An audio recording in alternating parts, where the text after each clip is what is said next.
إن الحمد لله نحمده ونستعينه ونستغفره ونعوذ بالله من شرور أنفسنا ومن سيئات أعمالنا.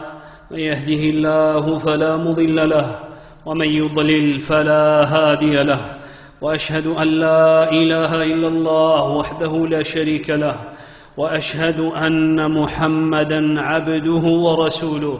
يا أيها الذين آمنوا اتقوا الله حق تقاته ولا تموتن إلا وأنتم مسلمون. يا أيها الناس اتقوا ربكم الذي خلقكم من نفس واحدة وخلق منها زوجها وبث منهما رجالا كثيرا ونساء، واتقوا الله الذي تساءلون به والأرحام، إن الله كان عليكم رقيبا. يا أيها الذين آمنوا اتقوا الله وقولوا قولا سديدا يصلح لكم أعمالكم ويغفر لكم ذنوبكم، ومن يطع الله ورسوله فقد فاز فوزا عظيما. أما بعد، فإن خير الكلام كلام الله، وخير الهدي هدي محمد صلى الله عليه وسلم، وشر الأمور محدثاتها، وكل محدثة بدعة، وكل بدعة ضلالة، وكل ضلالة في النار. ثم أما بعد، أيها المسلمون، فإن بر الوالدين قربة من أحب القرب إلى الله وأجلها. بر الوالدين باب من أبواب الجنة لا يهداه إلا الخيرون. بر الوالدين يحط الذنوب والخطايا ويكفر العيوب والسوايا. بر الوالدين دأب الأولين وقربة الصالحين الذين هم أشد الناس بشرعة الحق تمسكا، وأكثرهم لله تعبدا وتنسكا. بر الوالدين سجية الطيبين وسنة من سنن الأنبياء والمرسلين. يقول الله سبحانه وتعالى: وبرا بوالديه ولم يكن جبارا عصيا. ويقول سبحانه: وبرا بوالدتي ولم يجعلني جبارا شقيا.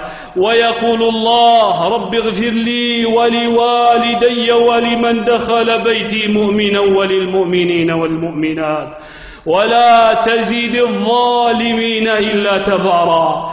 لما كان أمره عند الله عظيما قرن بأصل الدين الأصيل. يقول سبحانه: واعبدوا الله ولا تشركوا به شيئا وبالوالدين إحسانا. ويقول سبحانه: وقضى ربك ألا تعبدوا إلا إياه وبالوالدين إحسانا. ويقول سبحانه: قل تعالوا أتل ما حرم ربكم عليكم ألا تشركوا به شيئا وبالوالدين إحسانا. ويقول سبحانه: وإذ أخذنا ميثاق بني إسرائيل لا تعبدون إلا الله وبالوالدين إحسانا. ويقول سبحانه: أنشكر لي ولوالديك إلي المصير. فبر والديك عبد الله إن بلغا عندك الكبر وقبله. يقول الله: إما يبلغن عندك الكبر أحدهما أو كلاهما فلا تقل لهما أف ولا تنهرهما وقل لهما قولا كريما واخفض لهما جناح الذل من الرحمة وقل رب ارحمهما كما ربياني صغيرا. جاء في الجامع لابن وهب عن ابن الهتاج قال: قلت لابن المسيب: ما من شيء في القرآن عن بر الوالدين إلا عرفته إلا قول الله وقل لهما قولا كريما. قال ابن المسيب: هو قول العبد المذنب للسيد الفظ الغليظ. كان أبو هريرة رضي الله تعالى عنه إذا دخل على أمه وقف عند الباب وقال: السلام عليك يا أماه ورحمة الله وبركاته. جزاك الله خيرا كما ربيتني صغيرا، فتقول وعليك السلام ورحمة الله وبركاته، جزاك الله خيرا كما بررتني كبيرا.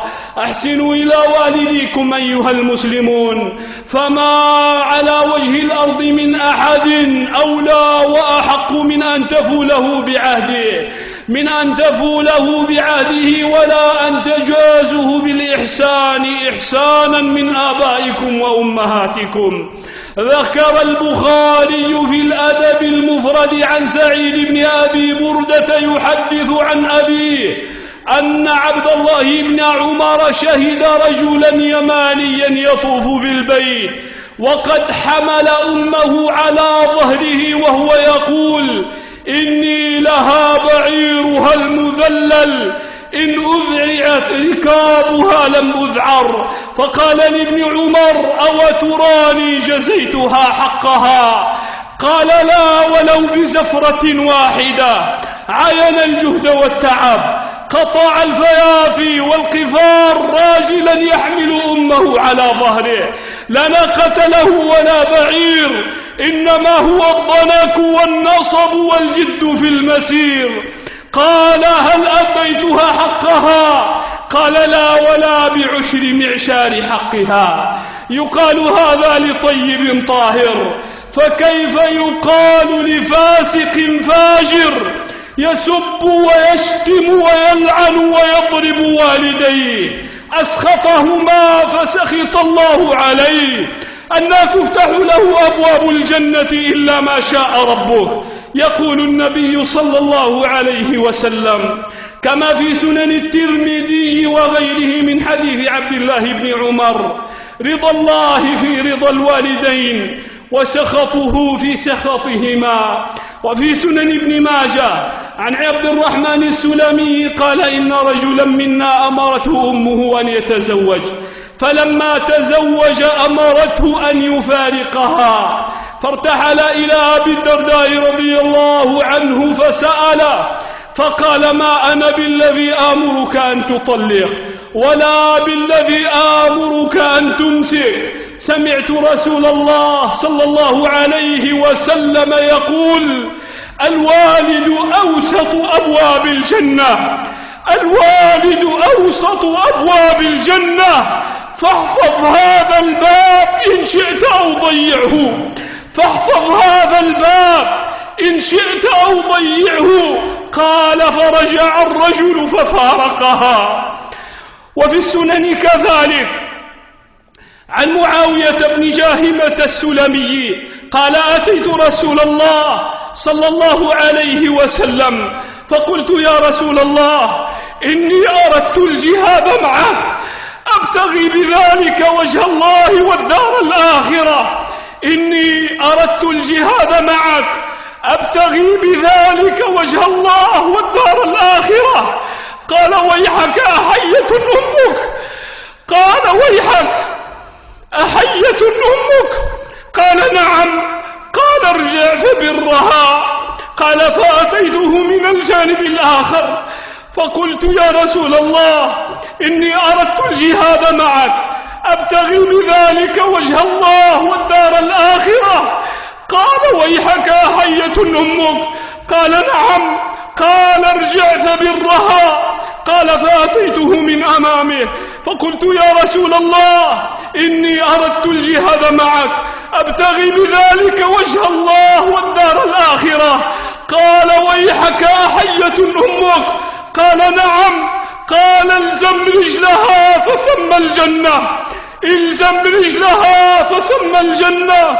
هما والداك عبد الله، هما والداك. كم تألموا لوجعك، كم تألموا لوجعك، كم تفطرت قلوبهم لفجعك، كم سهروا لمرضك، كم طربوا لطربك. يشينهم ما شانك ويزينهم ما زانك. أنت لهم قرة رؤوسهم، أنت لهم تاج رؤوسهم وقرة عيونهم. أو يجدانك بعد هذا للمعروف جاحدا ولفضلهم ناكرا؟ جزى بنوه أبا الغيلان عن كبر وحسن فعل كما يجزى سنمار. أقول ما تسمعون وأستغفر الله لي ولكم فاستغفروه إنه هو الغفور الرحيم. الحمد لله وكفى، والصلاة والسلام على الرسول المصطفى والنبي المجتبى وعلى آله الأتقياء الأنقياء صحبه النقباء النجباء ما بزغت شمس وسطعت ضياء. أما بعد، فقد سارع إلى الخير أسلافنا وتنافسوا عليه وجسدوا لنا صورا من البر طيبة. روى البيهقي في شعاب الإيمان عن سعيد بن عامر قال: بات أخي عمر وهو يصلي وبت أغمز قدم أمي فما أحب أن ليلتي بليلته.